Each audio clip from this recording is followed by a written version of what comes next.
membaca dan mendengar ayat itu agar disunahkan sujud. Faham tak ayat Ustaz tu? Maksudnya bila kita baca, tiba-tiba ada pula kawan kita dengar. Maka kata ulama, kita yang baca ayat tersebut dan orang yang mendengar ayat tersebut, maka disunatkan untuk sujud. Dan sunat itu disebut sebagai sunat muakkad. Maksudnya sunat yang amat digalakkan untuk kita lakukan. Tetapi puan-puan, kalau kita yang baca tak sujud, maka orang yang melihat, mendengar bacaan kita juga tidak disunatkan sujud. Jadi sunat sujud itu bergantung kepada orang yang membacanya. Puan-puan, oleh kerana ayat sujud sejadah ni banyak ke sikit? Banyak. Sikit kalau nak bandingkan dengan jumlah ayat Quran.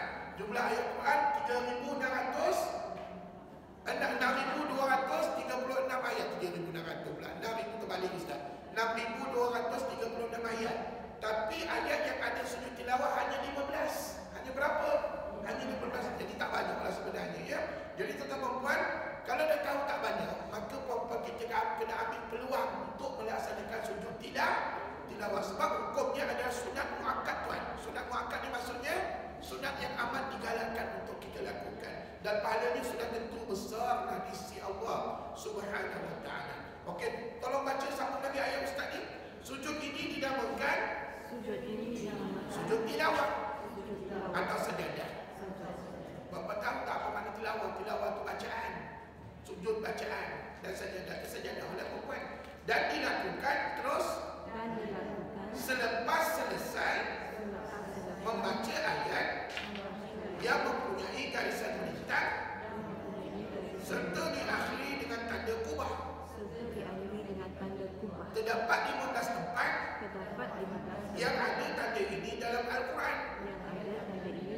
Mari kita baca.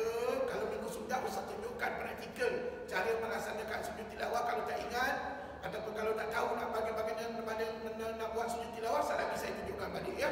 Tapi hari ini kita nak fokuskan ayat ni. Puan-puan ada tak nota ni? Okey, sini buka nota ini. Ini nota yang kemarin Ustaz bagi ni. Dan kalau seperti mana yang Ustaz maklum tadi, sujud tilawah artinya sujud bacaan. Betul? Tilawah itu maknanya bacaan, iaitu sujud yang disunatkan bagi orang yang membaca sampai kepada ayat-ayat sajadah, yakni ayat-ayat sujud. Di dalam Al-Quran, saya bacakan yang nota ni puan-puan, ya, puan-puan dengar je. Di dalam Al-Quran Al-Karim terdapat 15 ayat sajadah yang disunatkan bagi orang yang membacanya dan mendengarnya melakukan sujud satu kali. Berapa kali nak sujud ni? Sekali aja, tak payah banyak kali. Sekali aja sujud. Kemudian sama ada dalam sembahyang atau luar sembahyang. Ingat tak minggu sudah Ustaz tunjukkan di whiteboard, rupa-rupanya sujud tilawah ni boleh dilakukan dalam dua keadaan. Yang pertama dalam solat, yang satu lagi di luar solat. Okey, saya sambung lagi ayat saya tadi, ya. Sekiranya pembacanya tidak sujud. Dengar ni. Sekiranya pembacanya tidak sujud, yang mendengar tidak pula disunatkan sujud. Faham tak ayat tu? Maksudnya kalau Ustaz yang baca Quran, Ustaz tak sujud, maka perempuan tak payahlah sujud. Tapi kalau saya sujud, maka perempuan juga disunatkan sujud ketika itu, ya. Syaratnya, dengar mana boleh. Syaratnya orang yang di luar sembahyang, maknanya kalau kita dah melaksanakan sujud di luar sembahyang, hendaklah suci daripada hadas kecil dan najis, menutup aurat dan menghadap kiblat.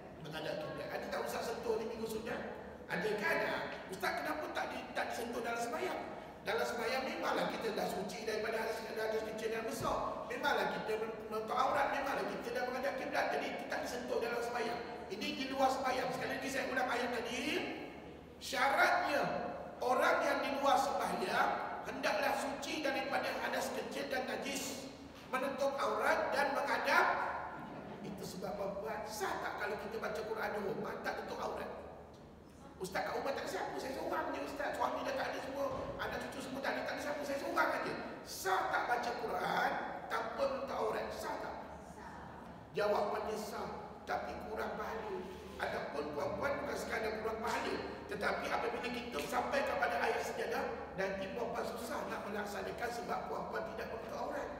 Jadi better, lebih selamat kalau baca Quran di rumah ataupun di mana saja, biarlah kita menutup aurat. Jadi bila sampai kepada ayat sejadah, puan-puan senanglah melaksanakannya nanti, ya. Dan puan-puan puan-puan, sah tak sah? Ada satu lagi soalan. Sah tak sah je kalau kita baca Quran tak ada wudu? Sah tak?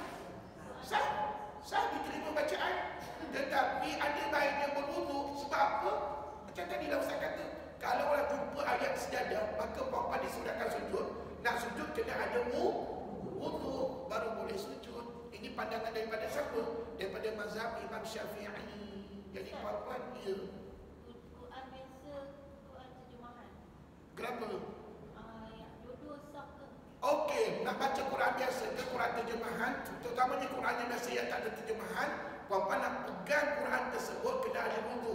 Tapi nak membacanya, kalau misalnya puan-puan tak pegang, puan-puan nak baca saja boleh, tak ada masalah. Tak kisahlah Quran biasa ke Quran tafsir ke.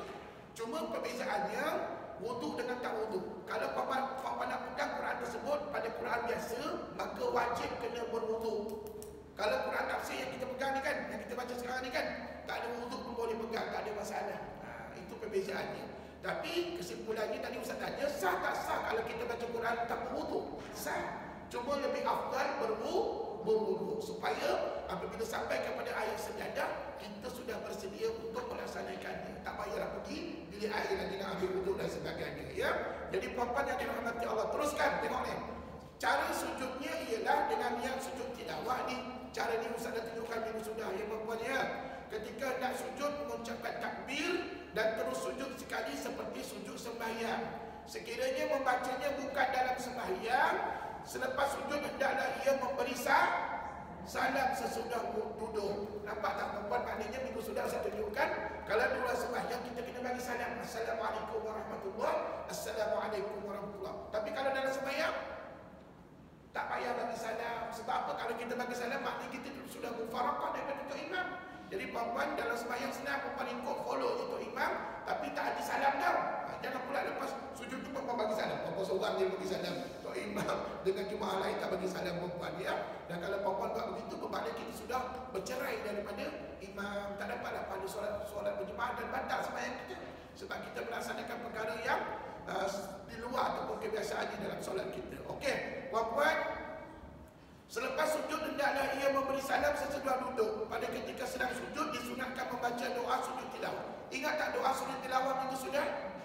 Cuba puan-puan kita baca sama-sama. Dan minggu sudah ada pelajar bertanya dengan Ustaz, apa makna doa tadi Ustaz? Maknanya kat bawah tu. Maknanya kat bawah. Okey, mari ikut Ustaz. Dan doa ni ada panjang ada pendek. Puan-puan dua-dua boleh baca berlaku, tak ada masalah. Kalau nak baca doa pendek ikut Ustaz. Sajada wajhiya lilladzi khalaqa. Itu doa pendek. Sekali lagi diulang, sajada wajhiya lilladzi khalaqa. Tuan, kalau dah banyak kali ulang lama-lama kita hafal lah tu tuan. Betul tak? Esok pagi kebetulan pagi esok subuh Jumaat. Kalau orang lelaki tu bangunnya pergi ke surau ke masjid, insya-Allah Tok Imam akan baca surah sejadah, maka mesti ada sujud tilawah. Maka bacalah sekurang-kurangnya macam tu tadi tuan, ya. Okey, tapi kalau nak dia punya doa yang panjang ikut Ustaz, sajadah wajhiya lilladzi khalaqa wa syaqqa sam'ahu wa basarahu bihawlihi wa quwwatihi fatabarakallahu ahsanul khaliqin. Apa maknanya ayat tadi? Bersujud mukaku kepada Tuhan yang telah menjadikannya dan telah membuka pendengarannya dan penglihatannya dengan daya upayanya dan kekuasaannya. Maka Maha Suci Allah, Dialah sebaik-baik pencipta kejadian. Itu makna ayat yang panjang, doa yang panjang tadi kita baca lah. Tapi kalau puan-puan nak baca pendek boleh tak? Baca pendek macam mana tadi? Sajada wajhiya lilladzi khalaqa. Maka puan-puan, maksudnya apa? Bersujud mukaku kepada Tuhan yang telah menjadikannya. Itu maksud ayat tadi, ya. Jadi puan-puan boleh baca panjang, boleh baca pendek. Puan-puan nak baca panjang ke pendek? Pendek. Dah mula-mula pendek lah Ustaz. Tapi sampai bila nak pendek aja, perempuan lama-lama perempuan hafalkan juga dah. Kalau boleh ya, dapat lebih pahala daripada kita baca yang pendek ya. Andai kata, dengar balik-balik, andai kata perempuan tak ingat lagu, Ustaz, yang pendek pun tak ingat, panjang pun tak ingat, maka bolehlah ganti dengan bacaan tasbih. Boleh. Doa ni yang kita baca tadi hukumnya sunat, bukannya wajib pada.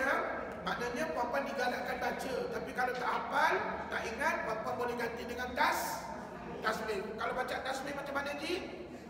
Subhanallah walhamdulillah wala ilaha illallah Allahu akbar. Bacalah sekali. Sebab kita baca panjang kan?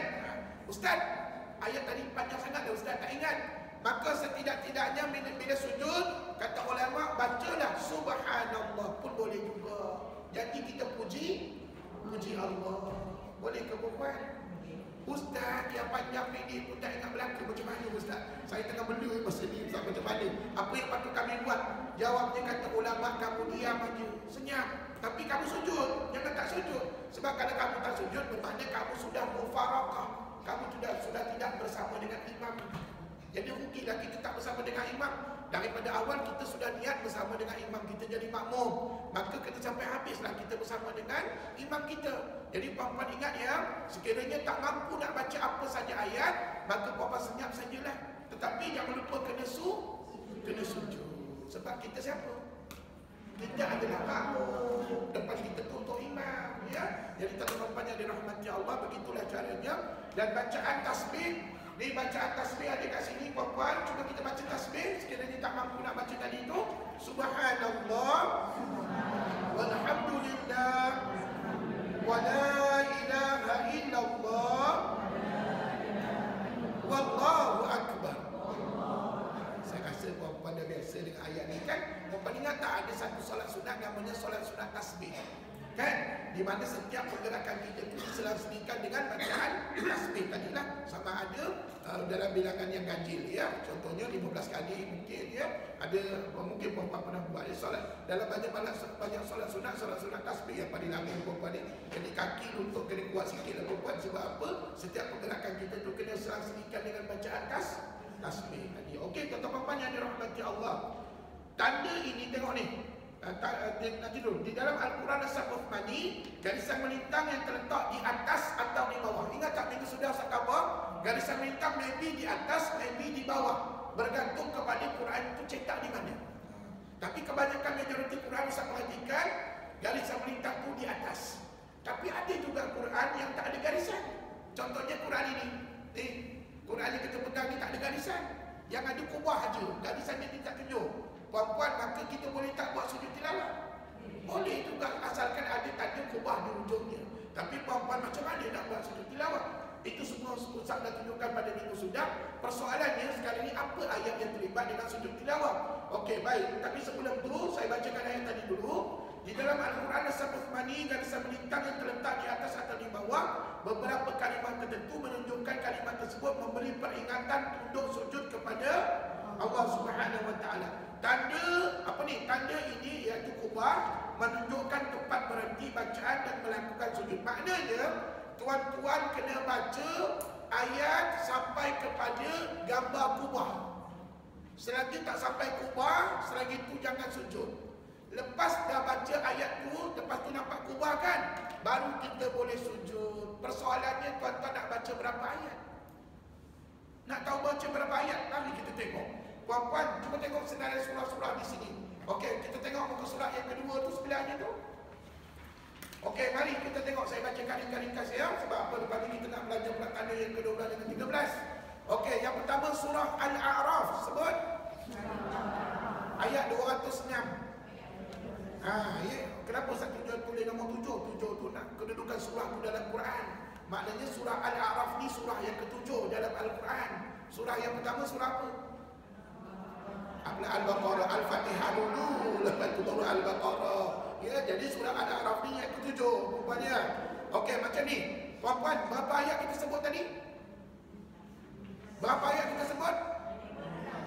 Tak, 206 tu berapa ayat? Apalah 206 pula. Jawabnya satu ayat. Satu ayat kita baca dah boleh sujud. Ayatnya apa? A'udzubillahi minasyaitonirrajim. Cuba ikut ustaz ayat pendek-pendek ni, cuba ikut ikut ustaz ya. Innal ladzina 'inda rabbika la yastakbiruna 'an 'ibadatihi. Innal ladzina 'inda rabbika la yastakbiruna 'an 'ibadatihi wa yusabbihunahu wa lahu yasjudun.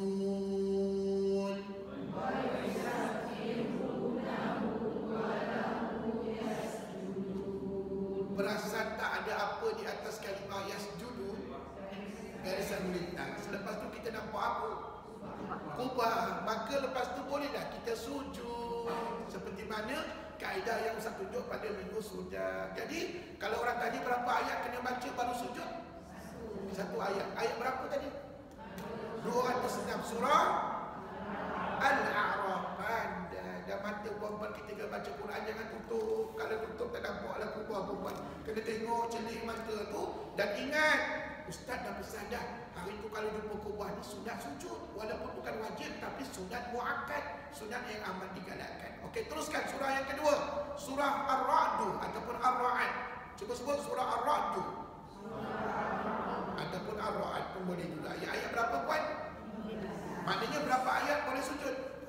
Oh, satu ayat aja. Bagi nak baca ayatnya. Walillahi yasjudu man fis samawati wal ardi taw'an wa karha. Walillahi yasjudu man fis samawati wal ardi taw'an wa karha wa dhilaluhum bil ghudwi wal asal.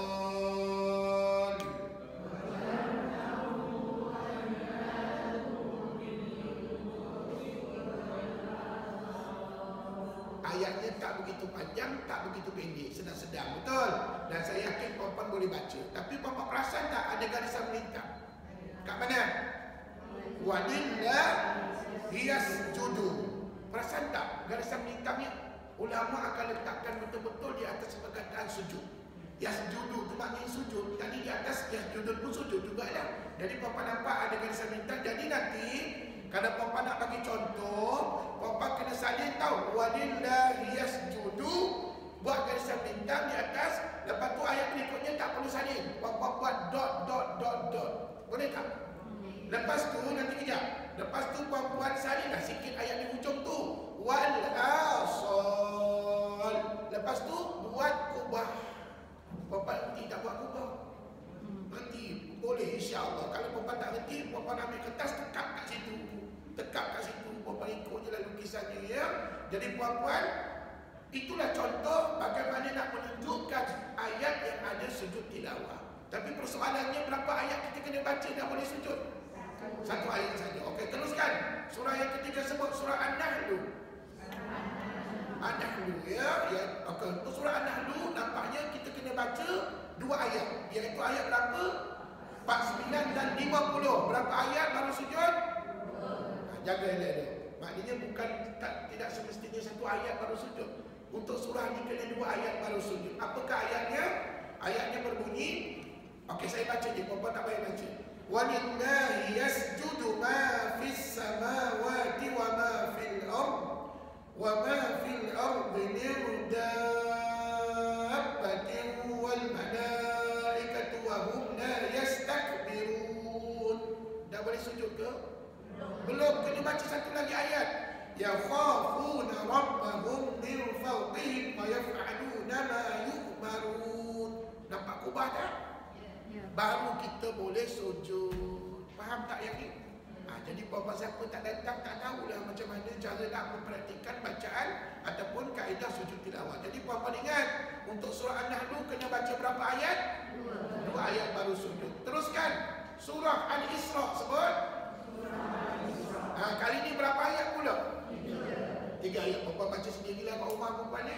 Tiga ayat ini kena baca sampai habis. Sampailah kepada ayat 109, iaitu pada perkataan khusyu'ah, baru kita boleh sujud. Okey, seterusnya surah Maryam ayat berapa? 15 58. Bermakna berapa ayat boleh sujud? Satu ayat sudah boleh sujud dah. Ayatnya panjang kan? Apa-apa baca sendiri di rumah ya. Kita tak sempat nak buat praktikal bacaan ayat ni sebab ayatnya panjang ya. Dan apa seterusnya cuba sebut surah Al-Hajj. Ayat berapa? Bermakna berapa ayat?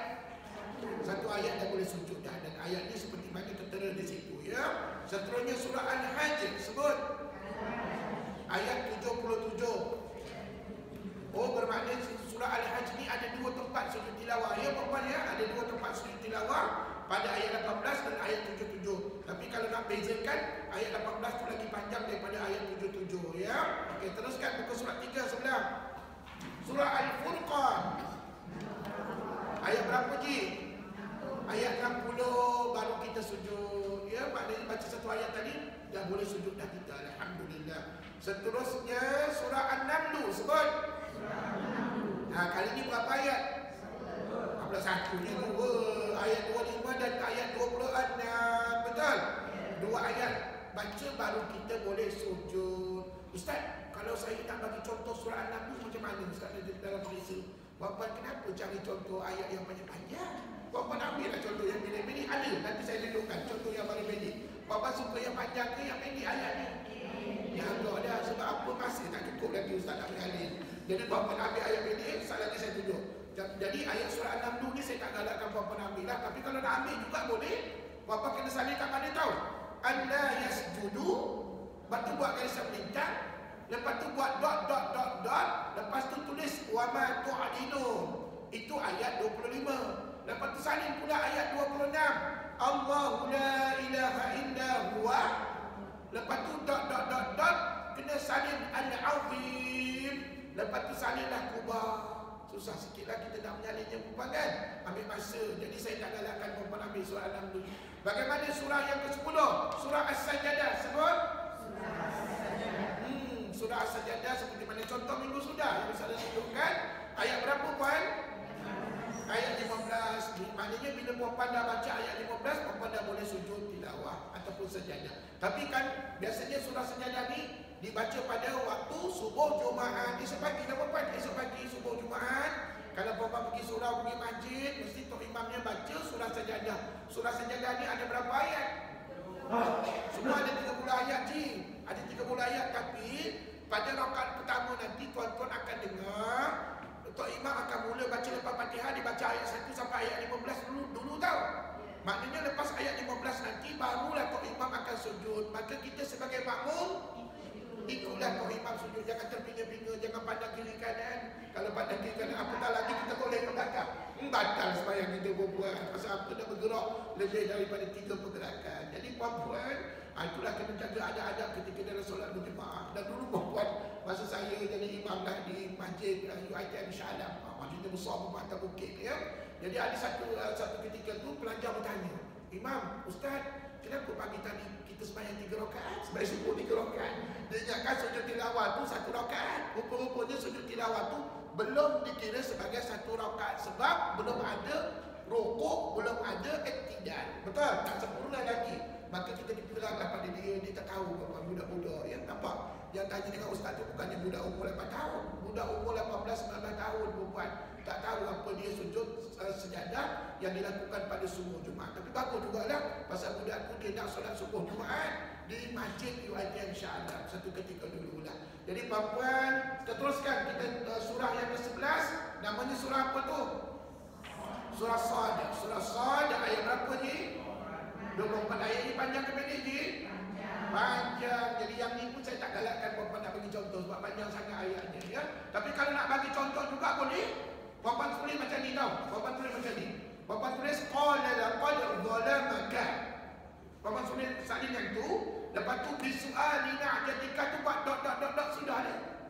Tapi di bawah sekali kena salin. Wa kharra raki'an wa anab. Yang tu kena salin. Dan jangan lupa kena lukis gambar kubah tu kena lukis. Dan lepas gambar kubah, gambar apa pula kena lukis? Bulatan berhias. Dah belajar belum bulatan berhias ni? Dah belajar apa nama bulatan berhias itu merujuk kepada apa? wakaf tam atau lazim. Jadi puan-puan, oleh kerana surah Sad ni ayat ni panjang, saya tak galakkan puan-puan ambil contoh ini dah. Okey, kita teruskan. Surah yang ke-12, surah Fussilat sebut. Ayat berapa? 37 dan 38. Maknanya berapa ayat baru kita boleh sujud? 2 ayat baru boleh sujud. Dan ayat ni boleh tahan juga tu. Okey, seterusnya. Ya saya. Surah Sad kenapa? Tak apa, yang tu sekali lagi saya terangkan. Oh ya, memang betul. Dalam surah Sad tidak ada perkataan sujud. Dia ada perkataan wa kharra raki'ah. Wa kharra raki'ah itu adalah rokok. Dan di sini ulama tafsirkan rokok itu adalah perbuatan yang hampir dengan sujud. Maka di sini pada ayat ini ulama telah meletakkan garisan melintang padanya. Tapi ada juga setengah-setengah ulama yang tidak meletakkan garisan melintang. Ada khilaf di kalangan ulama-ulama Quran. Tapi kalau mengikut qiraat Imam Asim, riwayat Imam Hafs, Tariq Asy-Syatibiyah, maka ayat ini boleh dijadikan sebagai ayat sajadah juga, walaupun tidak ada perkataan sujud kat situ, ya. Okey, tak apa, kita teruskan surah yang ke-13. Sebut surah An-Najm. Yang ni saya galakkan puan-puan ambil. Kalau boleh dalam perisi nanti kan, kalau keluar soalan ni kan, Ustaz minta contoh ayat sajadah, puan-puan pakat ramai-ramai ambil yang ni. Senang Ustaz tanda. Senang saya tanda paper puan-puan. Ayatnya begitu pendek, cuba ikut Ustaz. Fasjudu lillahi wa'budu.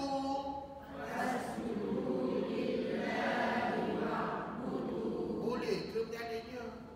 Bolehlah Ustaz pendek penuh ayat ni Ustaz. Bukan setakat menyalin, menghafal pun boleh Ustaz, tak ada masalah. One more. Fasjudu lillahi wa'budu.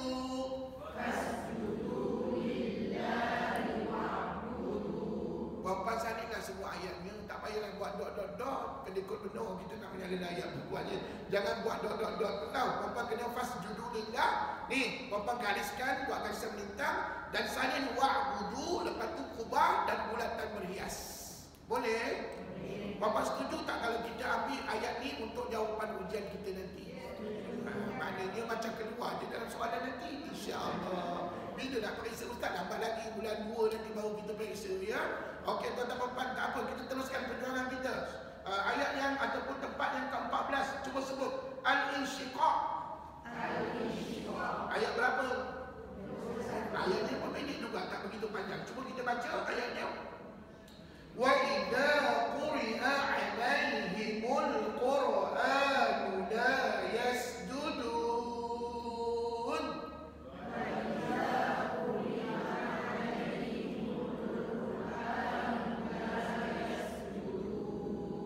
Agak-agak boleh salin tak semua ayat tu?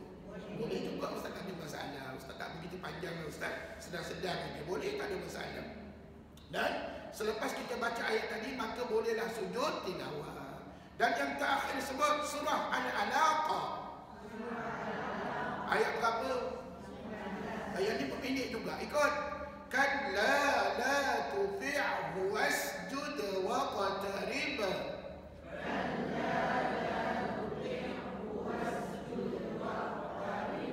Puan-puan mungkin biasa baca surah ni kan. Jadi puan-puan, selepas kita baca ayat tadi, barulah kita sujud tilawah. Dan tuan-tuan, inilah 15 tempat dalam Quran yang terdapat sujud tilawah ataupun sajadah. Tapi kena ingat, mungkin ada surah yang kena baca 1 ayat baru boleh sujud. Mungkin ada surah yang kena baca 2 atau 3 ayat baru kita boleh sujud. Jadi semua para pelajar kena ambil perhatian nota ini. Siapa tak ada nota ni boleh ambil dekat belakang, ya. Dan nota ni puan-puan simpan elok-elok tahu sebagai rujukan. Dan kalau bolehlah puan-puan, kalau boleh puan-puan letak nota ni pada Quran kita masing-masing, supaya bila-bila masa kita nak baca Quran nanti, kita tahu di manakah bacaan sujud tilawah. Dan yang paling mustahak, puan-puan tahu bagaimana cara nak melaksanakannya. Dan satu lagi, kadang-kadang kita lupa doa yang kita nak baca ketika sujud tilawah. Maka puan-puan boleh jadikan rujukan pada nota ini, insya-Allah. Jadi puan-puan, sekarang ni ada soalan tak nak tanya tentang sujud tilawah, ayat-ayat yang berkaitan dengan kita tadi? Ada soalan tak nak tanya?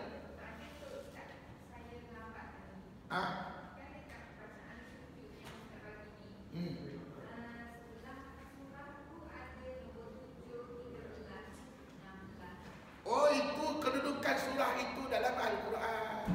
Contohnya, kalau Ustaz letak nombor 7, maksudnya dikedudukannya nombor 7 dalam Quran. Surah yang ke-7 maksudnya gitu.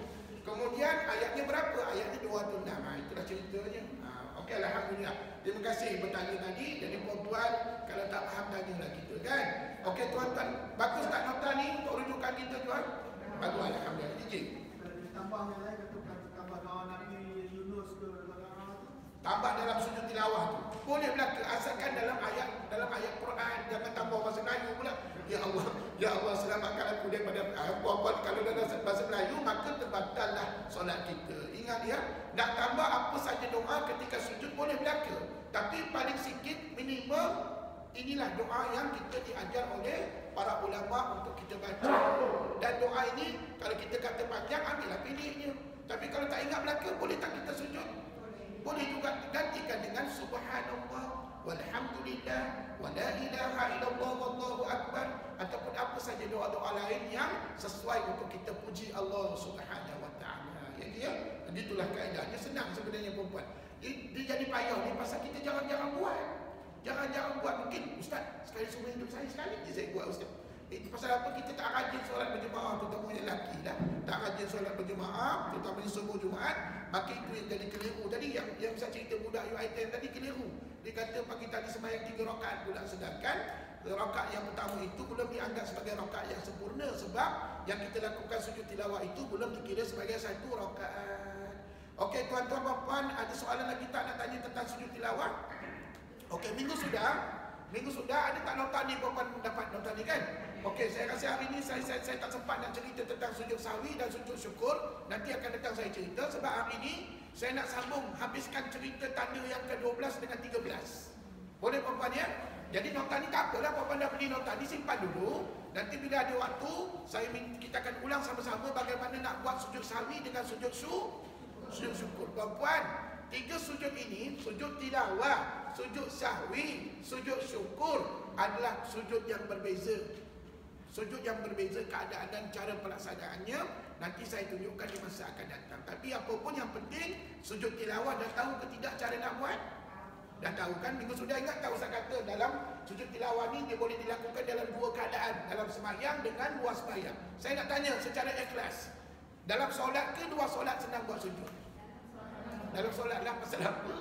Kita tak payah fikir-fikir nak ambil wudu, tak payah fikir-fikir nak tutup aurat, tak payah fikir nak menghadap kiblat. Sebab dalam solat memang kita kena tutup aurat, kena ambil wudu, kena menghadap kiblat. Jadi tak payah fikir yang tu. Cuma di luar sembahyang tuan-tuan kena fikir yang tu. Itu puan-puan sebenarnya yang paling mudah dalam sembahyang. Kita tak ikut imam. Tapi bukan semua orang suka solat berjemaah. Kadang-kadang ada yang suka solat bersendirian di rumah dan sebagainya. Jadi tuan-tuan puan-puan yang dirahmati Allah, simpan dulu nota ni. Nanti akan datang kita bincangkan semula ya. Okey, baik. Ya, saya ada soalan lagi. Silakan.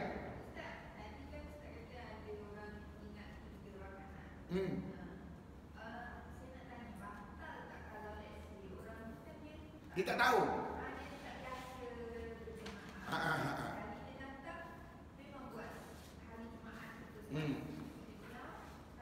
Dia tak buat.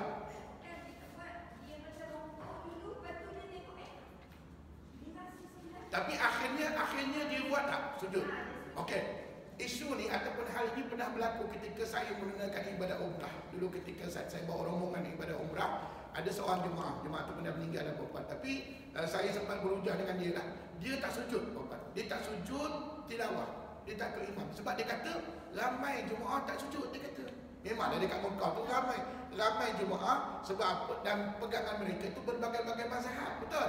Mazhab-mazhab yang lain tak digalakkan sujud. Itu sebab dia tengok, dia kata saya tengok orang sebelah saya tak sujud. Dia kata mungkin orang sebelah dia orang Arab yang berpegang kepada mazhab-mazhab yang lain. Maka perempuan, bila saya rujuk kepada Mutawif, saya nak jawab, nanti dia kata apa pula sebelah saya, awak dia pandai-pandai dia jawab. Jadi saya refer kepada Mutawif di sana. Rupa-rupanya kalau kita tak ikut untuk imam sujud tilawah tadi, maka kita batal sembahyang kita. Kita kena buat balik. Sebab apa? Kita sudah mufaraqah daripada berjemaah tadi. Maka problem itu sebab nak sembahyang berjemaah ataupun sembahyang berseorangan kena tahu kaedah yang sebenar. Bertanyalah dengan tok-tok imam, bertanya dengan mutawif. Kalau puan pergi umrah kan, pergi haji, tanya dengan mutawif. Ustaz, esok hari Jumaat biasanya kat sini ada apa? Ada tak doa kunuh? ada tak sujud tilawah dan sebagainya. Puan-puan kena tanya dengan Tok Imam. Puan-puan, pernah satu ketika dulu ketika saya buat umrah, pagi Jumaat, tapi tak dibacakan sujud tilawah. Dibaca surah Rahim. Ada dekat Madinah. Tak silap saya, dekat Madinah. Imamnya tak baca sujud tilawah, tak baca ayat-ayat sejadah. Maka kita tak perlulah sujud sejadah. Sebab apa Tok Imam dia baca surah pendek. Dia baca surah-surah yang tak ada kena dengan sujud tilawah. Maka kita janganlah sujud pula. Jadi sujud tilawah tu hanya dilakukan sekiranya imam membaca ayat saja. Ayat sajadah. Dan kalau kita tak ikut imam, maka kita sudah terputus daripada solat. Maka kata Muntawif tadi bila saya rujuk, dia kata batas sembahyang tadi kena buat balik. Dan kalau sudah terlewat dah habis waktu solat, maka dia kena qadhakan solat subuh pagi tadi. Allahu akbar. Ini dah berlaku buat. Jadi saya nak ingatkan diri saya dan tuan-tuan perempuan, nak pergi umrah, nak pergi haji, terutamanya kena ada dan kalau tak tahu bertanya dengan sesiapa di sana, jangan malu. Kadang-kadang orang kita ni malu bertanya. Bila malu kita ego pula dengan diri kita sendiri. Allahu akbar. Patut saya ego lah perempuan. Tanya kalau kita tak tahu, walaupun benda tu simple nampaknya mudah, tetapi kalau kita tak tahu boleh menyebabkan kata perempuan akan terputuslah sembahyang kita atau membatallah solat kita tadi, dan akibatnya jemaah tadi kena buat balik sembahyang, kena qadhakan balik sembahyang dia. Okeylah tuan-tuan perempuan, saya takut tak ada masa ni. Ya. Tu dia sujud kan? Dia tak sujud. Ini kalau jemaah dekat Malaysia ni, dia Tersalah nak. dia rokok sekejap, lepas tu dia nampak. Kan kita boleh nampak itu Ya. Dia nampak orang sujud, dia pun terus sujud. Boleh, tak ada masalah. Selagi dia tak tertinggal 3 rukun. Ingat ya, kita akan still bersama dengan imam selagi tidak tertinggal 3 rukun solat. Kalau kita tertinggal 3 rukun solat, contohnya Tok Imam dah sujud. Lepas tu Tok Imam dah duduk atas duduk sujud balik, lepas tu bangun pula. Pada tertinggal 3 rukun solat, bermakna kita sudah mufaraqah. Maknanya tak dapat pahala solat berjemaah. Jadi perempuan, kalau perempuan tengok jemaah tadi sempat dikejar Tok Imam tadi, dia tak tertinggal 3 rukun, maka sah sembahyang ni tadi. Ya. Tapi kan sebagai jemaah, sebagai orang Islam tuan, kita kena tahu, kita ni bukannya hidup setahun dua, dah 10 tahun dah hidup perempuan. Kena tanya khabar lah. Kalau dah tahu esok nak solat subuh Jumaat, maka bersiap sedia dengan kaedah sujud tilawah, doanya, kaedahnya macam mana, kena bertanya khabar lah dengan kekawan. Ya. Okey perempuan, seterusnya saya nak sambung kepada tajuk yang ke-12. Takut tak sempat ni, ada setengah jam lagi masanya. Tanda tajuk yang ke-12 ini kita sebut sebagai tanda titik tumpat. Sebut tanda titik tumpat. Okey, sekarang ni kita berada pada tanda-tanda bacaan kan? Tanda-tanda bacaan. Ini Al-Quran. Okey, ini bab yang berapa kita sekarang ni? 12 ke 13? 13 lah perempuan ya. Tanda-tanda bacaan Al-Quran. Okey, baik. Sekarang ni tandanya tanda yang ke-12 lah. Tanda yang ke-12 iaitu tanda titik tumpat. Okey, ini perempuan kena belajar berguru. Kena tengok ustaz buat, baru perempuan boleh buat. Okey, macam mana rupanya tanda titik tumpat ni? Bentuknya begini tuan. Bulat hitam. Bulat hitam macam ni. Sama tak dengan bulat yang sebelum ni? Tak sama. Ini kali ni bulat, betul-betul bulat. Tak ada kosong di dalamnya, melainkan hitam, dihitamkan. Ini namanya tanda titik tumpat. Okey, cuba baca. Tanda ini hanya terdapat pada surah Fussilat. Ayat hanya terdapat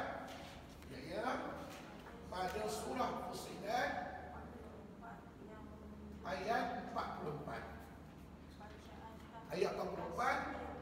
Kalau perempuan tengok Quran biasa tu, kalau perempuan tengok Quran biasa, bukan Quran yang kita baca ni, Quran tafsir Quran biasa, dia berada pada muka surat, muka surat berada pada muka surat, pada muka surat 481, muka surat 41, dan dia adalah surah yang ke-41. Ni detail dia. Maknanya surahnya namanya surah Fussilat, ayatnya 44. Dia kalau Quran biasa tu muka suratnya 481 dan surahnya ada surah ke-41. Okey, baik. Teruskan. Ayat tadi mana tadi? Yang menunjukkan bacaan tashil. Apa dia tashil? Mudah dengan cara membunyikan satu bunyi antara huruf hamzah dan alif. Buat kaedah begini ataupun cara baca tashil ni tak ada pilihan. Papa kena tengok Ustaz buat. Okay, tapi sebelum tu Ustaz tulis kat sini disebut bacaan tashil. Apa makna tashil? Mudah. Iaitu membunyikan satu bunyi antara hamzah dan alif. Okey, puan-puan, sebelum saya tunjukkan cara bacaan, mari kita tengok apakah ayat yang berkenaan. Okey, kalau puan-puan tengok ayatnya, ayat berapa ni? Ayat 44 ni tadi dimulakan dengan a'udzubillahi minasyaitonirrajim. Dengan ni, walau ja'alnahu qur'anan a'jamiyyan laqalu laula fussilat ayatuh. Setakat ayat tu boleh baca tak? Boleh. Okey, cuba ikut Ustaz sama-sama.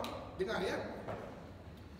Walau ja'alnahu qur'anan a'jamiyyan laqalu laula fussilat ayatuh. Ikut dulu. Walau ja'alnahu qur'anan a'jamiyyan laqalu laula fussilat ayatuh. Ayatuh, berhenti kat situ. Jangan baca ayatuh pula ayatuh. Kenapa berhenti? Sebab di situ ada tanda wakaf. Kan? Kita berhentilah kan? Puan-puan, setakat ayat tadi ada ke tanda berupa ni, tanda titik tumpat ni ada ke? Belum ada lagi. Okey, adanya selepas ayat itu. Selepas ayat ayatuh baru ada. Iaitu pada perkataan ni. Sabar-sabar biar Ustaz tunjukkan cara bacaan. Okey, ni.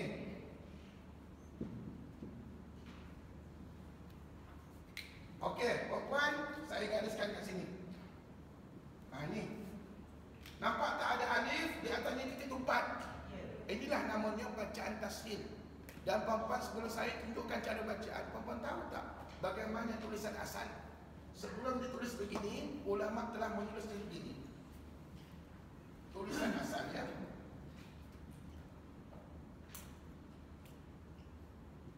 asalnya adalah begini.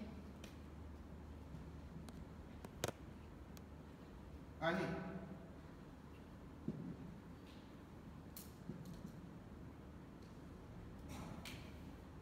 Ini tulisan asal. Puan-puan nampak ada dua hamzah. Betul? Ada dua hamzah di sini ya. Jadi puan-puan, macam mana cara bacaannya? Kata ulama, ini hamzah. Yang kedua ni pun hamzah juga. Jadi sat lagi, yang pertama ni kamu bunyikan hamzah macam biasa. Cuba sebut Tapi yang kedua ni, hamzahnya antara alif dengan hamzah yang sebenar. Maksudnya bunyinya sama-sama. Tak berapa jelas hamzah dia. Jadi kata ulama, bacaan ni nanti bacaan seolah-olah sendawa. Macam mana kita sendawa buat? Tak payah tunjuk berapa sendawa. Dia tunjuk dulu. Berapa sendawa, macam tu kan? Keluar angin kat situ kan?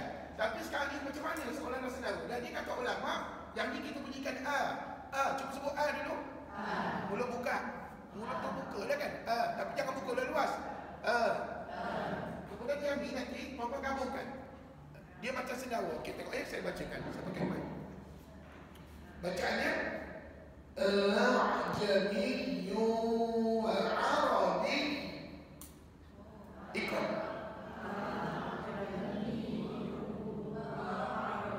Dia seolah-olah sendawa. Cuba yang ni. A'jamiyyu wa Arabi.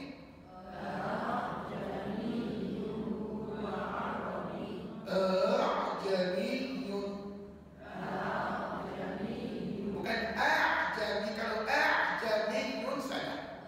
A'jamiyun, ramai orang yang baca begini kalau sebab apa tak belajar. Jadi kat sini nanti puan-puan kena pastikan bunyi alif ni, alif yang menegak ni, bunyinya tak berapa jelas antara alif dengan hamzah. Sama-sama, tengok. Jadi seolah-olah bunyi itu dalam.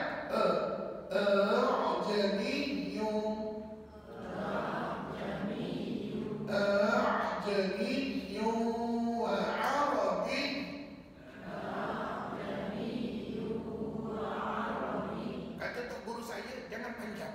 Jangan macam tu lupa. Salah bukan begitu. Jangan panjang. Dia pilih aja tengok.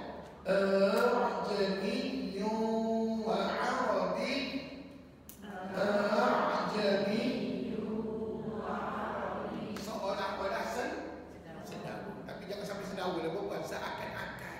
Inilah yang dikatakan bacaan tashil. Dan tetapi puan-puan kata ulama, perhatian. Perhatian. Jangan sampai sama bacaan dengan kalimah ini.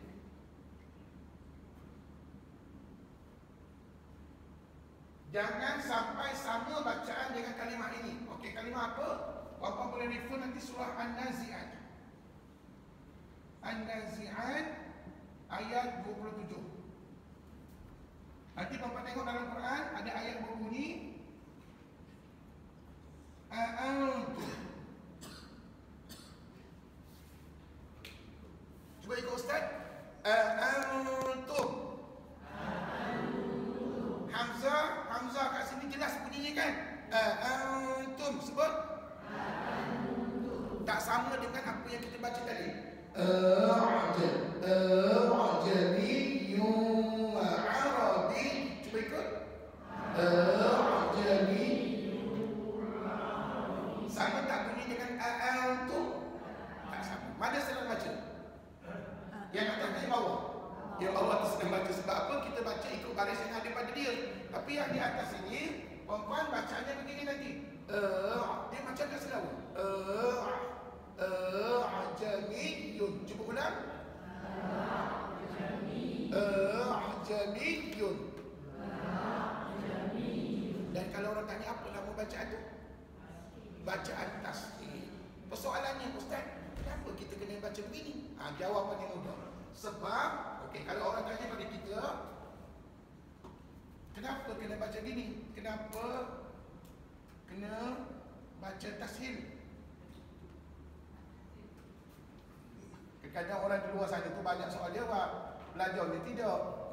Jadi tuan-tuan, kenapa kena baca tashil? Jawapannya sebab ikut qiraat Imam Asim, riwayat Imam Hafs. Jadi kalau orang tanya kenapa kita baca begini, sebab kita berpandukan kepada bacaan Imam Asim, qiraat Imam Asim dan juga riwayat Imam Hafs. Dan puan-puan, bacaan tashil ni dalam qiraat Imam Asim, riwayat Imam Hafs hanya satu aja. Kat sini dah, surah Fussilat ayat 44. Jadi kalau satu tu banyak ke sikit? Banyak ke sikit-sikit lah puan-puan. Cuma puan-puan kena belajar macam mana cara bacaan. Saya dulu pun, mula-mula bila saya tengok bacaan ni saya tak erti juga puan-puan. Bila saya belajar secara formal, oh begitu cara bacaannya. Dan puan-puan, nama bacaan tadi adalah bacaan tashil. Sekali lagi diulangi bacaannya. Dia sesama perkataan wa 'arabi, ya, wa 'arabi. Wa 'arabi, wa 'arabiyyun. Kat sini ada tanda wakaf kan? Kat ujung ada tanda wakaf apa tu? Qaf lam ya. Okey, cuba kita baca ni. Dengan ayat satu nafas. Jangan panjang, jangan panjang dia. Okey, tengah saya baca ya. Cuba sebut a'jamiyyun wa 'arabi.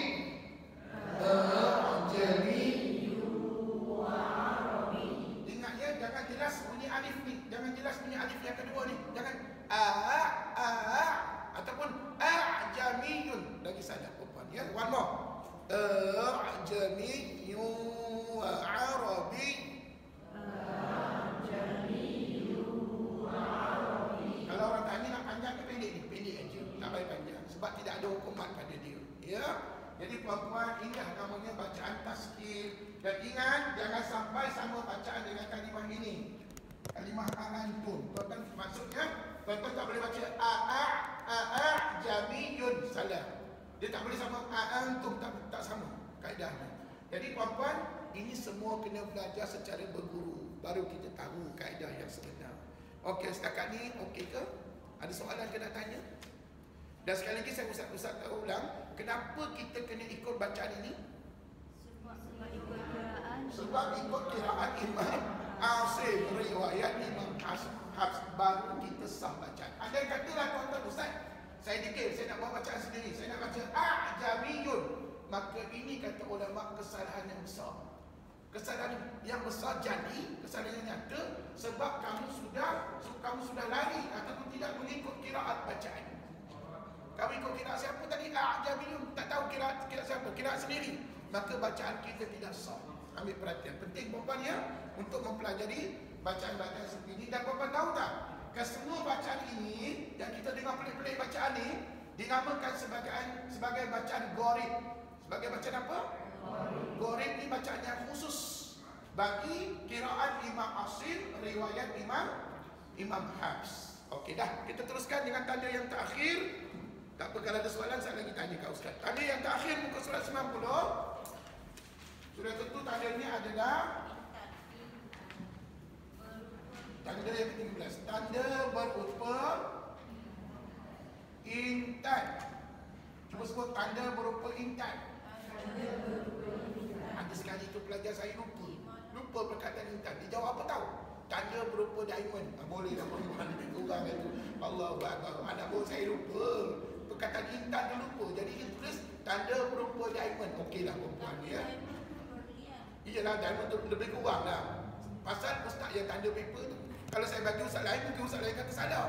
Tapi oleh kerana saya yang tanda dan saya kenal tuan-tuan perempuan, saya bagi betul lah tak apa. Tapi kalau boleh tulis kat situ tanda berupa intan. Memang ada diamond tu berlian. Tetapi lebih kurang lah maknanya begitu ya. Okey tuan-tuan. Macam mana rupanya tanda berupa intan? Macam ni lah. Betul? Tetapi kena ingat, tanda ini merujuk kepada dua jenis bacaan, dua bentuk bacaan ya. Tanda ini merujuk kepada dua bentuk bacaan. Yang pertama, apa tengoknya 13.1 disebut sebagai apa tu? Bacaan imadah kubra. Sebut bacaan imadah kubra. Tu dia. Apa makna bacaan imadah kubra? Bacaan tu bacaan lah. Imadah itu adalah condong ataupun sengit. Manakala kubra itu adalah besar. Jadi dari segi bahasa, dengar mana-mana. Imadah itu condong atau sengit. Manakala kubra itu besar. Kubra ni dulu pernah kita belajar tak? Kalau kubra, pernah belajar kan? Kubra itu besar lah. Jadi sekarang ini, bila kita terjemahkan direct, imadah itu condong atau sengit, kubra itu besar. Okey, apa yang kita kena buat? Tanda ini terletak, sebelum tu kita kena faham dulu. Tanda ini terletak, sebut. Tanda ini terletak di bawah huruf Ra, pada surah Hud ayat 41. Terletak pada surah Hud ayat 41. Puan-puan, tak ada surah lain tau melainkan surah Hud untuk imadah kubra ni. Ia dinamakan bacaan imadah kubra. Iaitu dengan cara ada dua step ya. Dinamakan bacaan imadah kubra.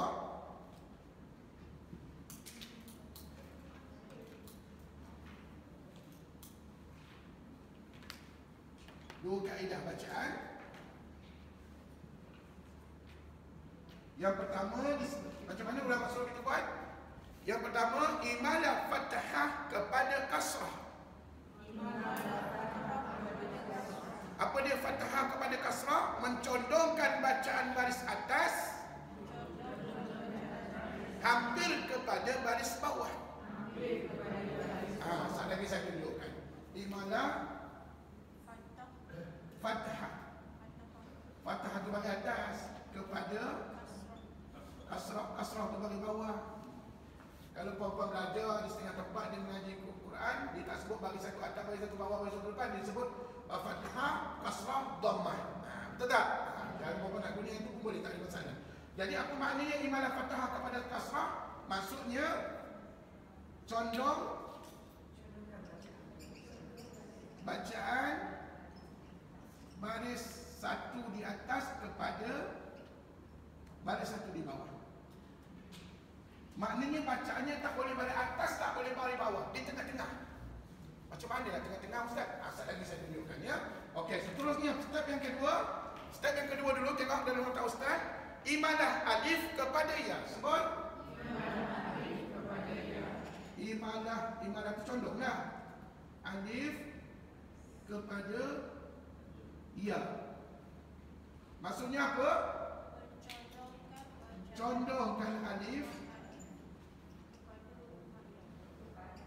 kepada huruf ya. Jadi sekarang ni mari kita tengok apakah ayatnya.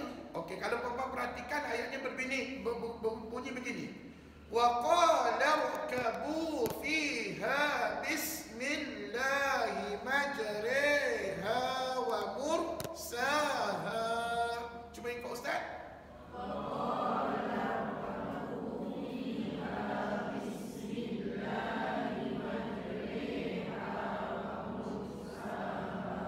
Okey, puan-puan perhatikan. Saya tumpukan kepada perkataan ini saja. Majriha. Nampak tak tanda intan di bawah ra? Ni, di bawah ra ni. Kat sini. Di bawah ra macam ni. Ya. Dan macam mana nak bacanya? Majriha. Kata tok guru saya, kalau kamu ingat macam mana irama do re mi. Do re mi fa sol la ti do, ambil re. Ataupun ada setengah ustaz dia kata, macam mana kamu sebut rehan? Cuba sebut rehan. Ambil re.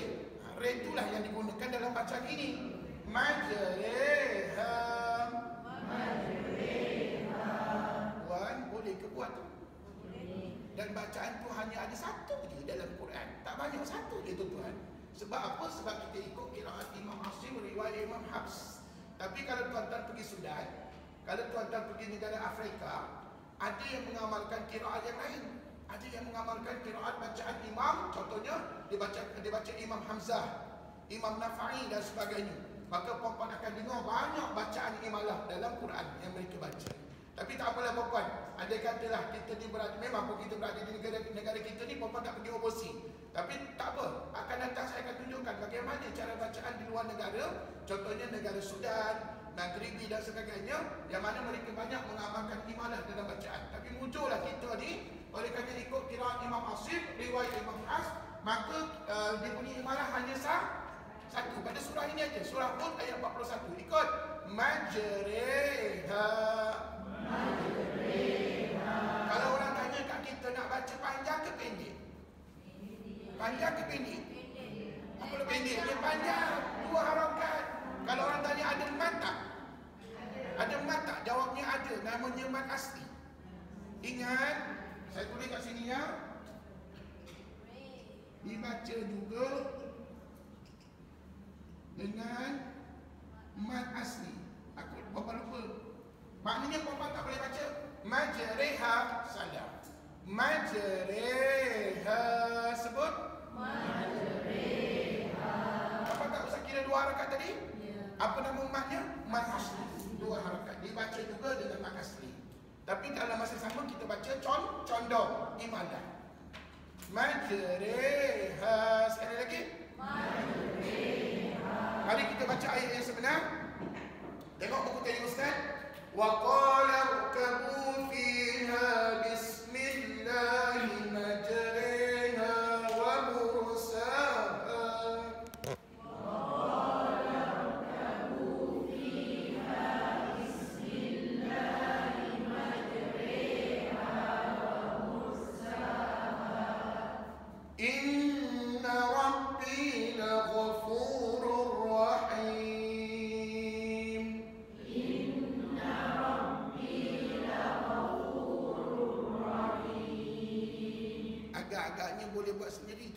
bacaan tadi?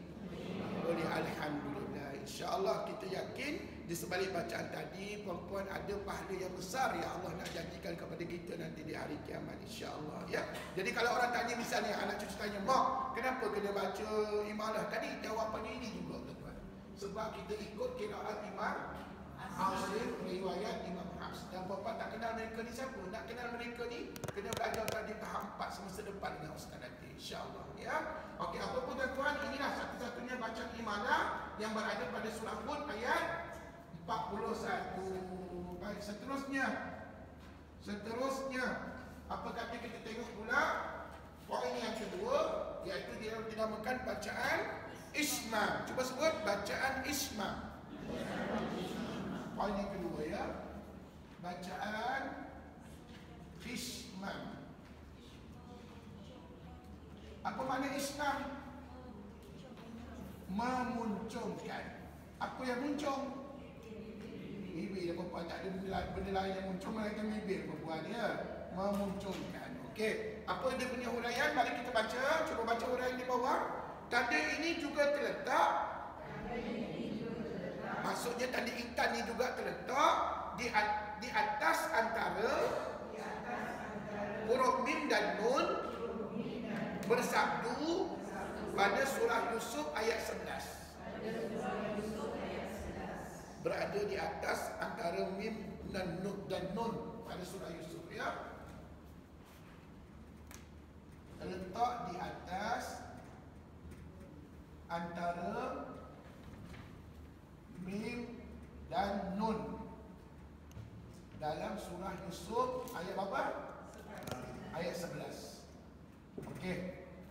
Bagaimana cara bacaannya? Okey, tengok tu. Memunculkan kedua-dua bibir ke hadapan, isyarat pada huruf nun berbaris depan yang telah ditiadakan tanda baris hadapannya, kemudian diidghamkan pada huruf sama jenis berikutnya, di mana tidak menjelaskan bunyi bacaan tanda baris depannya. Sudah ustaz, sampai sudah saya tak faham apa banyak ayat ustaz tadi. Tak apalah, tidak ni puan-puan follow dengan ustaz tadi ya. Okey, tak apa. Puan-puan cuba perhatikan kalimah ini di tengah-tengah tu. Ni, malakala la tak. Ni. Dekat tengah-tengah ni ada intan. Kat sini ada baris satu di atas. Dan ada sabdu tak kat situ? Ada sabdu. Ada sabdu lah perempuan. Ada sabdu. Ni ada sabdu kat sini. Puan-puan, sebelum kita nampak tulisan macam ni, puan-puan tahu tak tulisan asal macam mana? Tulisan asal adalah begini tuan. La tak manuna. Ini tulisan asal. Dia ada dua nun. Tulisan asal. Tapi ulama telah tukarkan, gantikan kepada tulisan ini dan letakkan simbol intan di antara mim dengan nun. Jadi macam mana nak baca ustaz? Okey. Kalau yang ni kita baca macam mana? Kalau macam ni lah tulisan asal. La tak manuna, senang bacaan ni tuan eh. Tapi yang ni tidak. Tuan-tuan kena tengok ustaz baca. Dan pastikan ada kiraan dengung dua harakat. La tak sekali lagi tak nampak mulut ustaz ya. Saya munculkan bibir. Bibir kena muncul puan-puan, memang nampak macam kakao, tapi inilah hakikat bacaan. La ta'manna. Cuba ikut. La ta'manna.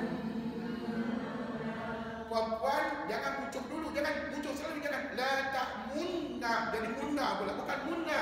Tengok. La ta'manna. Sebut.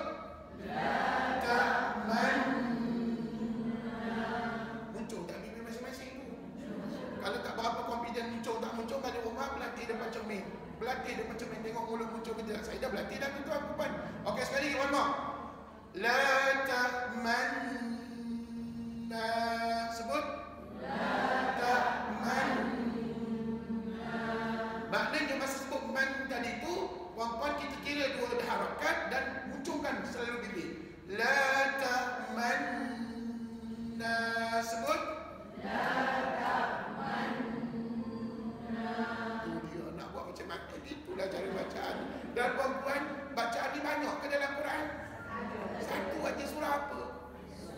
Surah Yusuf ayat 11. Mujurlah tak banyak ustaz satu. Yang satu ni pun payah juga nak buat ustaz macam mana. Puan-puan kena ikhtiar, kena buat sampai betul bacaannya. Dan saya yakin bacaan ni puan-puan boleh ikut dengan sempurna, dengan baik sekiranya puan-puan ulang banyak kali. Cuba kita baca ayatnya, ayat yang sebenar. Dengar saya baca. Qalu ya abana ma laka la ta'manna ala Yusuf. Ikut. Qalu ya laka la ta'manna ala Yusuf. Ada yang saya nampak muncul, ada yang saya nampak agak-agak dah muncul. Puan-puan kena muncul. Selagi puan-puan tak muncul, maka bukan ismam lah nama bacaan tadi. Sekali lagi diulang. Tengok saya baca dulu. Qalu ya abana ma laka la ta'manna ala Yusuf. Qalu ya abana ma laka la ta'manna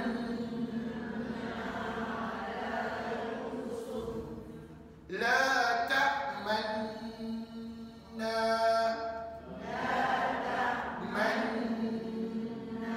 Papa sebut man dulu, lepas tu baru kita munculkan bibir. Tengok sekali lagi.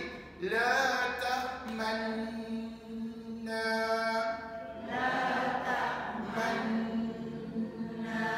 Papa muncul jangan agak-agak. Nak muncul itu saya depan. Papa jangan agak-agak. Tengok ada yang agak-agak lagi.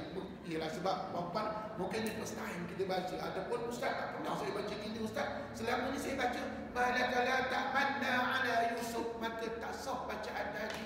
Kenapa tak sah? Sebab puan tidak berpegang kepada qiraat Imam Asim riwayat Imam Hafs. Sekali lagi diulang perkataan tadi saja.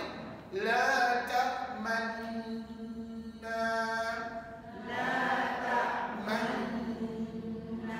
Nampak tak bibir saya muncul?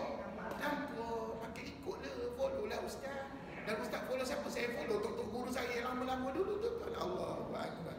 Jadi bacaan ini turun-temurun begitulah. Sampai bila ustaz? Sampai ke hari kiamat. Dan kalau anak cucu tanya sekali lagi, kenapa kena baca ini? Kenapa kena baca ismam? Kena baca imalah? Kena baca tasil? Sebab semua ini adalah bacaan ikut qiraat Imam Asim riwayat Imam Hafs. Maka barang siapa tak ikut kaedah ini, maka tidak salah pada bacaannya. Okey, cuba kita sambung ayat tadi. Sekali lagi kita ulang ya. Kita baca lengkap ayat tadi. Qalu ya abana ma laka la ta'manna ala Yusuf.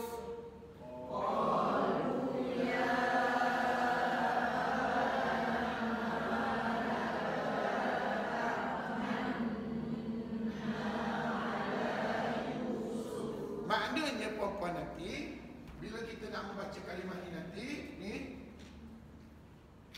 pastikan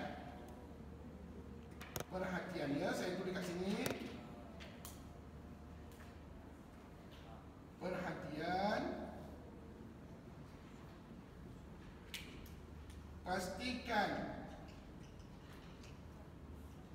ada ghunnah dan munculkan bibir ketika membacanya. Tahu tak apa makna ghunnah? Dengung. Dan juga muncul. Muncul tu apa? Ismam. Muncul tu ismam perempuan. Maknanya adanya ghunnah dan adanya munculkan bibir ketika membacanya. Maknanya muncul bibir dengan ghunnah itu sekali dibaca dalam kalimah tadi. Tengok sekali saya baca. La ta'manna. Cuba ikut. La ta'manna. Maka dengan ini berakhirlah sudah perbincangan kita pada tajuk yang terakhir, iaitu tajuk tanda-tanda bacaan di bawah tajuk tanda berupa intan. Jadi kesimpulannya, berupa intan ni merujuk kepada dua bentuk bacaan. Yang pertama namanya imalah kubra, yang kedua namanya ish. Antara imalah dengan ismam mana senang buat? Mana yang senang? Imalah ke ismam? Kalau saya imalah lagi senang. Pasal apa? Kita hanya condongkan bacaan Bismillahirrahmanirrahim. Betul? Yang tu lagi senang. Tapi ustaz, bila ustaz dah tunjuk ismam tadi pun senang juga bacaannya, tak susah mana pun, ya. Kalau ismam macam mana? La ta'manna. Betul? Gitulah bacaannya, ya. Dan kita sambung sikit ayat tadi. Wa inna lahu lanasihun.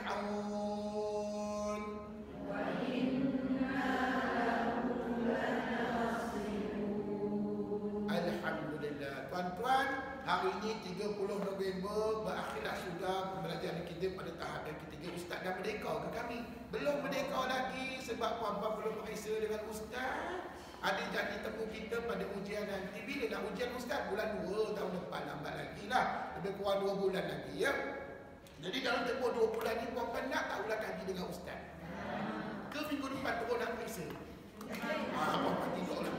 Jangan ustaz, jangan dibuat minggu depan periksa ustaz. Pengsan kan nanti. Jadi tak apa, saya faham. Puan-puan ada masa 2 bulan ni, bulan Disember, minggu depan dah masuk bulan Disember tau. Bulan Januari, 2 bulan ni saya ajak tuan-tuan ulang kaji semua bab dalam tajuk tahap 3, boleh? Maka dengan ini, start pada minggu depan, tolong bawa nota ringkas macam ni, yang ada tajuk Alif Lam Al-Jalalah. Boleh? Bawa, ada tak nota macam ni, Alif Lam Jalalah? Ada kan? Puan-puan bawa nota ni. Jadi start pada minggu depan, kita tak refer pada buku tajwid lagi dah. Kita akan refer kepada nota ringkas seperti ini untuk ulang kaji. Berapa bab nak kena ulang kaji? Berapa bab kena ulang kaji?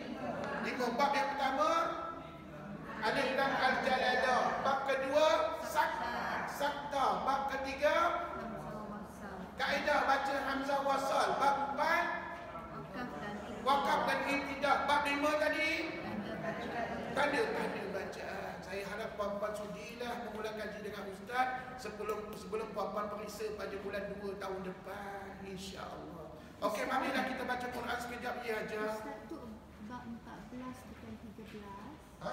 Bab 14. Oh, minta maaf.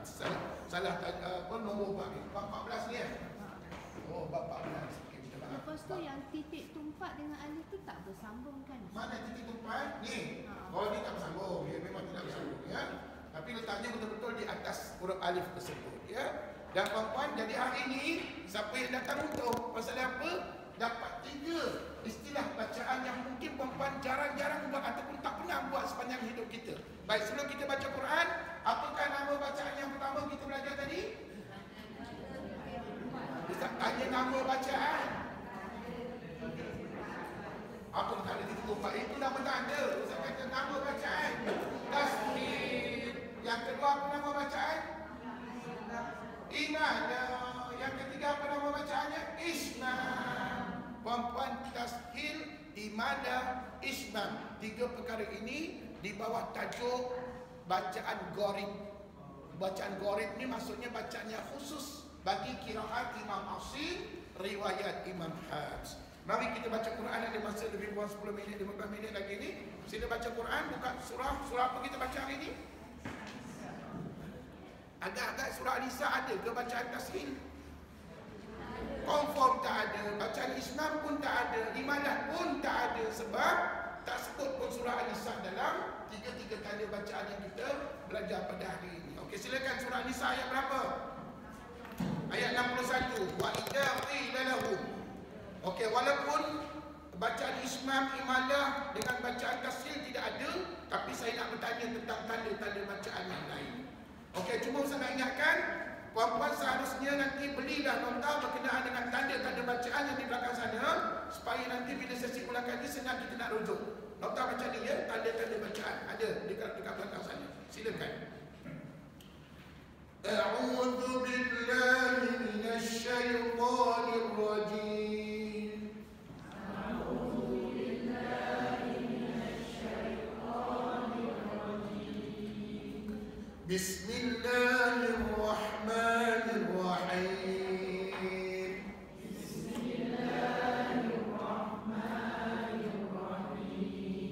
Ayat 61 surah An-Nisa. Wa idza qila lahum ta'alu ila ma anzala Allah.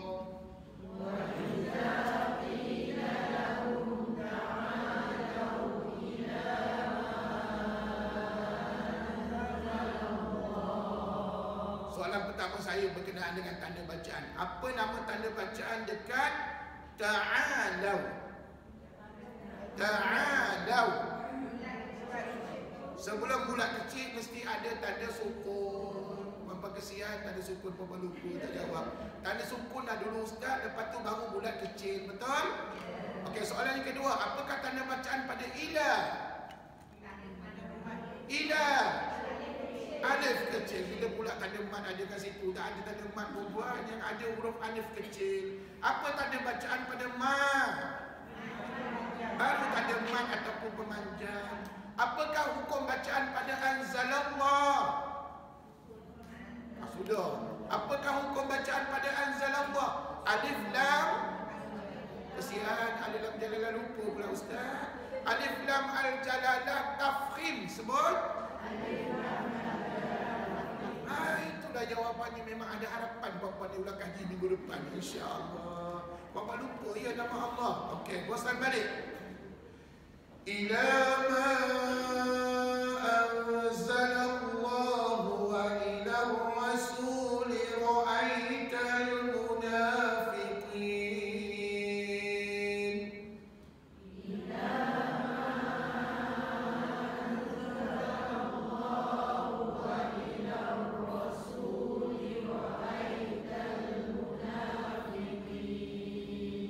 رأيت المنافقين يصدون عنك صدودا. رأيت المنافقين يصدون عنك صدودا. Apakah tanda bacaan di hujung ayat tadi? Lepas sududa dengan apa tu? Bulatan berhias. Dan puan-puan, kalau ustaz tanya apa tanda bacaan, jawab bulatan berhias. Tapi kalau ustaz tanya apa nama wakaf kat situ, tam atau lazim. Terima kasih. Fakaifa idza asabathum musibah. Fakaifa idza asabathum musibah.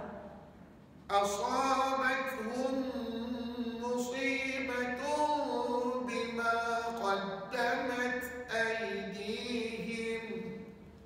أصابتهم مصيبة بما قدمت أيديهم. Apa nama tanda bacaan pada musibatu bima?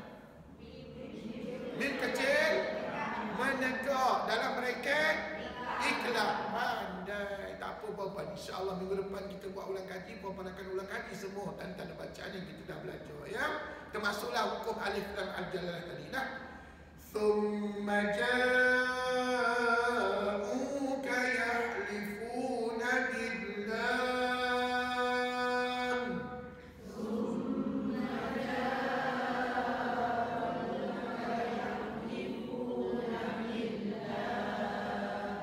يحلفون بالله إن أردنا إلا إحسانا. يحلفون بالله إن أردنا إلا إحسانا. إن أردنا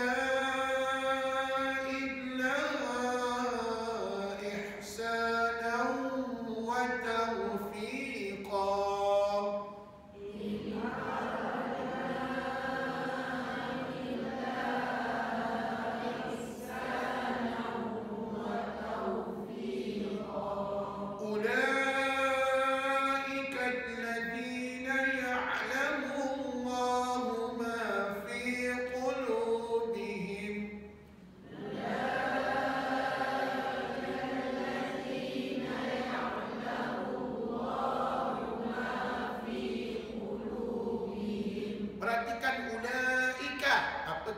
bacaan di situ.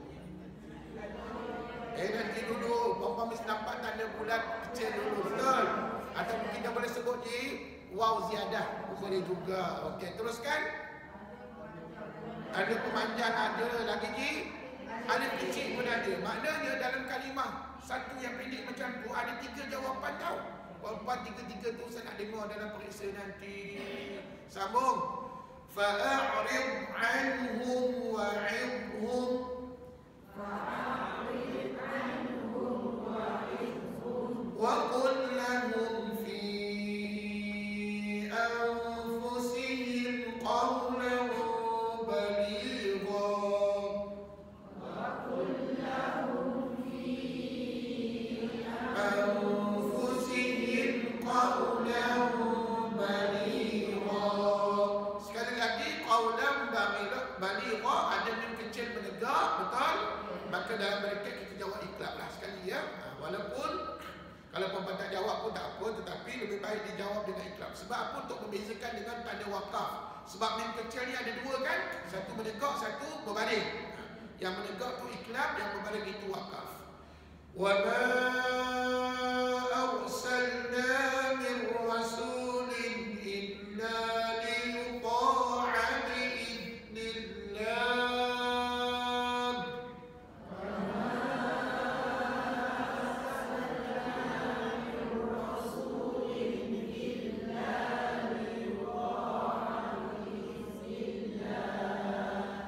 Baik puan-puan, pada perkataan wama, apa tanda bacaan yang ada? Wama ada pemanjang, pandai. Apa pula tanda ataupun gelaran pada tanwin pada kalimah rasul, mir rasulin illa. Lin illa tu ada tanwin. Apa gelaran pada tanwin dia? Tanwin izhar. Tanwin apa puan? Sebab dekat situ kami nampak tanwin jumpa alif, hukumnya izhar halqi. Dan jangan lupa nama Allah mesti ada hukum. Bi'idnillah. Alif lam al-jalalah tarkik ataupun nipis lagi. Ya, alhamdulillah. Sambung. Walau annahum idzalamu anfusahum ja'uk.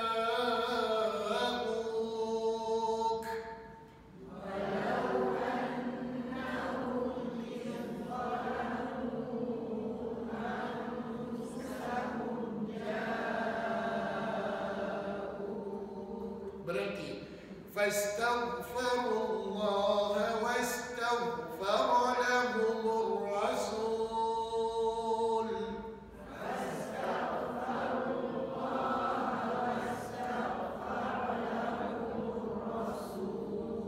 Okey, perkataan lahumur rasul. Apakah tanda bacaan yang kita jumpa? Hamzah wasal ataupun tanda bersambung je, jangan lupa lagi. Yang lain tak payah jawab. Puan-puan jangan pula menambah ustaz. Baris satu di depan, ustaz tanda sabdu. Masa bila ustaz ngajar sabdu? Masa bila saya ngajar baris satu di depan? Yang tu semua saya tak ajar puan-puan ya. Jadi yang tak diajar jangan jawab. Kadang-kadang pelajar terlajak jawab. Apa yang dinampak, apa yang dibelajar dia tak ingat pula. Sebenarnya kat situ ada tanda hamzah wasal. Sambung. Lawajadullaha tawwabar rahima.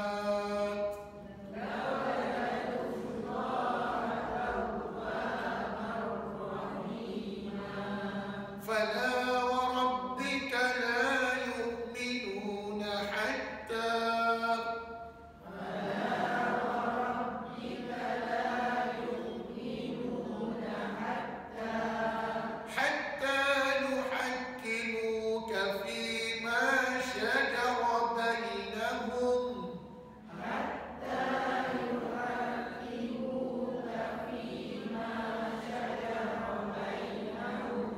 ثم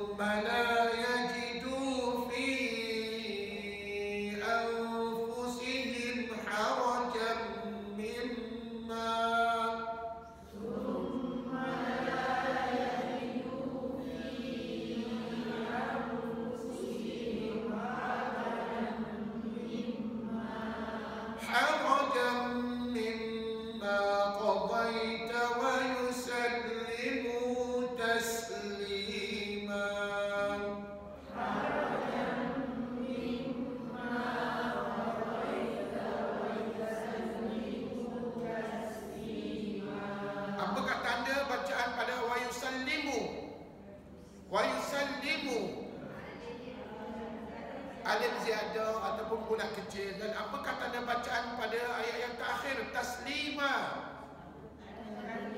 bulatan berhias. Sadaqallahul azim.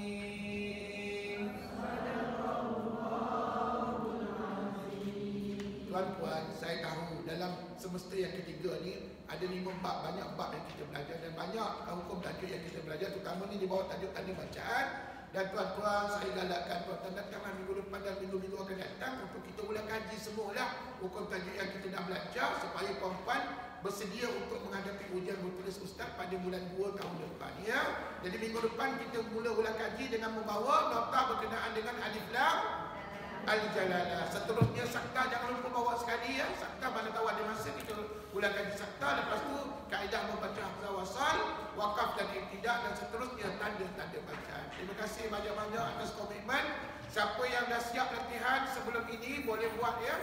Boleh hantar kat ustaz lepas ini. Dan sesiapa nak sambung latihan boleh sambung, ya, pada buku surat yang berikutnya, iaitu buku surat yang ada tanda yang terakhir kita belajar tadi, garisan melintang, buku surat 62 dan 63. Maknanya sesiapa yang nak sambung latihan boleh sambung buku surat 62 dan 63.